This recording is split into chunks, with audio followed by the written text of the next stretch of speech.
Most people think that they know the Kentucky Derby. They think it's just a 2-minute horse race with some big hats and a lot of bourbon. But there's a story under the surface that most visitors never actually hear or get to know. It involves a family legacy that goes back to the very beginning of American exploration and an economic engine that basically keeps the state of Kentucky running. It's a story about how a single afternoon in May dictates the lives of thousands of people for the other 364 days of the year. Hi, I'm Michael, and I'm learning a little bit more about the Kentucky Derby today, mostly with the help of my friends here at the Derby Museum next to Churchill Downs in Louisville, Kentucky. So the Kentucky Derby is a massive event, but to understand why it matters, you have to look at the 150 years of history, economics, and culture behind it. It started in 1875 when a man named Meriwether Lewis Clark Jr. traveled to Europe. He was the grandson of William Clark, the famous explorer from the Lewis and Clark expedition. He was looking for a new way to bring a new level of prestige back to Kentucky. He realized our limestone-rich soil and local horses were the perfect foundation for a different kind of world-class race. When he returned to Louisville, he leased 80 acres of land from his uncles John and Henry Churchill, thus Churchill Downs, a family legacy built into the dirt of South Louisville. The first race happened on May 17, 1875 in front of 10,000 people, and while the crowd was impressive, the real story was all about the athletes. In that first Derby, 13 of the 15 jockeys were black. The winner, Aristides, was ridden by 19-year-old Oliver Lewis and trained by Ansel Williamson. Williamson was born into slavery and became a master of his craft. He conditioned horses for the long distances required in the 19th century. At that time, the race was 1.5 miles long. It wasn't shortened to 1.25 miles we know today until 1896. This change was made because 1.5 miles was considered too grueling for 3-year-old horses so early in the spring. Williamson's work set the standard for American racing. Black horsemen dominated the sport early on, winning 15 of the first 28 derbies. Isaac Murphy, for example, was the first jockey to win 3 derbies and become one of the first true superstars in American sports history. He was known for his incredible internal clock and his ability to finish a race exactly when he needed to. He was the first jockey ever inducted into the Hall of Fame. As the race grew in value, the Jim Crow era brought systemic exclusion to the track, however. By the early 1900s, black jockeys were forced out through violence and restricted licensing. Jimmy Winkfield won back-to-back in 1901 and 1902, and he remains the last black jockey to win the race. He eventually moved to Russia and France to continue his career, where he actually became a celebrity, winning races for czars and kings. When he returned to Louisville decades later for a banquet at the Brown Hotel, he was initially denied entry because of the color of his skin. The lesson here is that even when a culture tries to hide its history, the merit of the work can survive. And today, the Ed Brown Society and other groups work to make sure that the history is recognized and that the industry's future includes everyone. By 1902, Churchill Downs was facing bankruptcy. The track was in disrepair and the prestige was fading.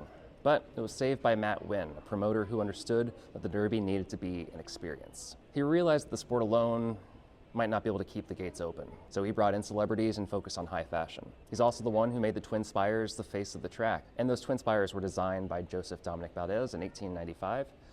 He was just 24 years old at the time when he designed them, and he originally designed them just to add a bit of flair to the grandstand. He had no idea that they would become one of the most recognized silhouettes in the world. Winn balanced the exclusivity of the grandstands with the energy of the infield. This allowed the race to survive the Great Depression and 2 world wars. He turned the race into a brand.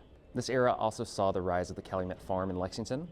In the 40s and 50s, they produced 8 winners and 2 Triple Crowns. Their trainer, Ben Jones, was known for his practical problem solving. Before the 1941 race, his horse, Whirlaway, was struggling with his vision and drifting towards the outer rail constantly. And so Jones famously took a pair of scissors and adjusted the horse's blinkers the day before the Derby. And it worked. Whirlaway went on to win and set a record that stood for years. The Derby is also defined by underdogs and the people who fought for their place at the table. In 1924, a horse named Black Gold won for his owner, Rosa Hoots. She was a member of the Osage Nation. She used oil money to fulfill a promise to her late husband. He had been a horseman who was banned from racing for defending his mare with a shotgun. Rosa was the first Native American woman to sit in an owner's box at the Derby. Black Gold was a small horse, but apparently had a massive heart. He won 4 different Derbies in a single year, a feat that is almost unthinkable today. Decades later, in 1970, Diane Crump became the first woman to ride in the race. She had to deal with boycotts and threats from other jockeys just to get into the starting gate. She finished 15th on a horse named Fathom, but her presence changed the sport forever. She broke through a significant cultural barrier and paved the way for everyone who followed, like Julie Crone and Rosie Napravnik. We see that same spirit in long shots like Donna Rail, who won in 1913 at 90-to-1 odds. The story goes that his owner didn't even want to enter him because he didn't think the horse could win. He only entered because the jockey, Roscoe Goose, convinced him. Or more recently, Rich Strike, who won at 80-to-1 in 2022. He wasn't even in the race until late scratch on Friday morning. The 20-horse field creates a level of unpredictability that makes the race completely unique. And that environment has led to plenty of drama, like the 1933 Fighting Finish, In that race, the jockeys for Broker's Tip and Head Play were literally grabbing each other's silks and hitting each other with whips as they crossed the line.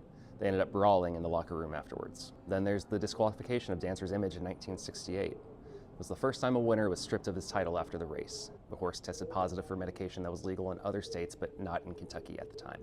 It took years of court battles to finalize the results. More recently, in 2019, Maximum Security was disqualified right after the race for interference. Obviously, these moments are tough for everybody, but they have forced the industry to standardize rules and prioritize the integrity of the sport. Today, the Derby is a massive economic driver for Kentucky. The equine industry alone contributes $6.5 billion to the state economy annually and supports over 60,000 jobs. During Derby Week, Louisville sees about $400 million in economic impact. So this isn't just a party for us, it's a vital part of our local infrastructure. Hotel rooms are booked solid and restaurants are at capacity. It really does fund the city services and supports tens of thousands of hospitality workers. But with that scale comes the need for better welfare standards. The 2023 safety crisis was a moment of reckoning.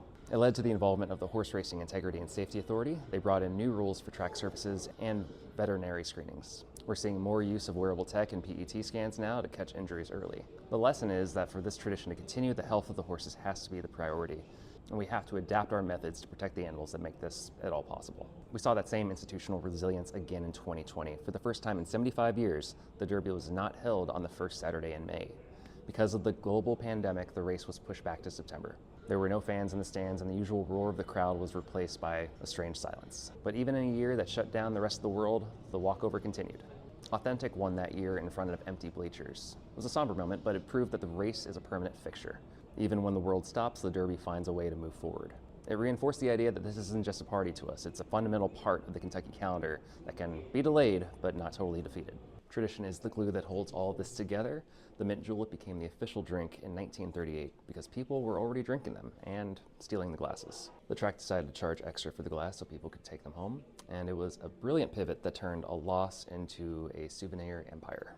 Now we go through 10,000 bottles of bourbon and 2,000 pounds of mint every year. The Garland of Roses was standardized in 1932.